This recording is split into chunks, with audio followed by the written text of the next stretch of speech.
लाडली बहन योजना में यानी कौन सी जो महिला है वो अपात्र रहेगी इस फॉर्म को भरने के लिए। सबसे पहले आपको ये जानना भी ज़रूरी नहीं, तो आप फालतू परेशान हो तो आप सबसे पहले ये जान लो कि कौन सी महिला इस फॉर्म को नहीं भर सकती है।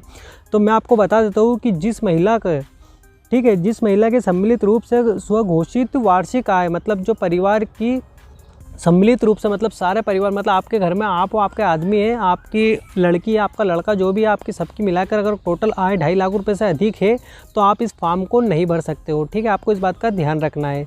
उसके बाद जिनके परिवार का कोई भी सदस्य आयकर दाता नहीं होना चाहिए, मतलब आपके परिवार में आप तो ठीक है, अगर आपका लड़का है वो टैक्स भरता है, इनकम टैक्स फाइल बनवा रखी है, और अगर वो टैक्स भरता है या आपका आदमी भरता है, जो भी भरता है, तो वो आयकर दाता नहीं होना चाहिए, मतलब वो टैक्स भरने वाले हैं, तो फिर वो उनको ये जो लाभ है वो नहीं मिलेगा, मतलब वो भी इस फॉर्म के लिए अपात्र है। ठीक है, वो नहीं भर सकते इस फॉर्म को, है ना। उसके बाद में जिनके परिवार का कोई भी सदस्य भारत सरकार, राज्य सरकार या शासनिक विभाग, उपक्रम, मंडल, स्थानीय निकाय में या नियमित स्थानीय कर्मी, संविधान कर्मी के रूप में नियोजित हो, प्रांत पेंशन प्राप्त करता हो, मतलब ये सारी जो नौकरियां है, इस नौकरी को करने के बाद अगर वो पेंशन प्राप्त कर रहा है तो वो भी इस फॉर्म को नहीं भर सकता। आपको इस बात का ध्यान रखना है।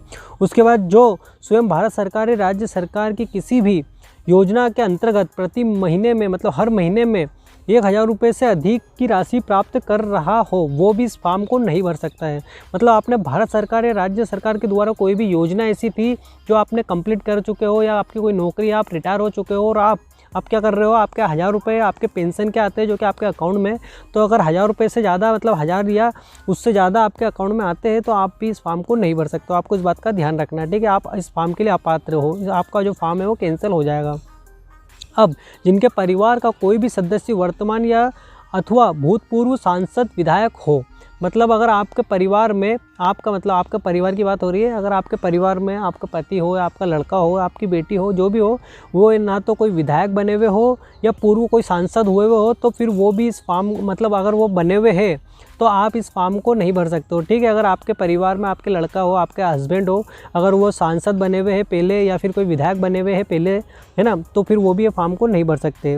उसके बाद में जो अगला है वो है जिनके परिवार का कोई सदस्य स्थानीय निकायों में निर्वाचित जनप्रतिनिधि, पंच एवं उप सरपंच, सरपंच और उप सरपंच को छोड़कर हो, मतलब सरपंच और उप सरपंच को छोड़कर हो।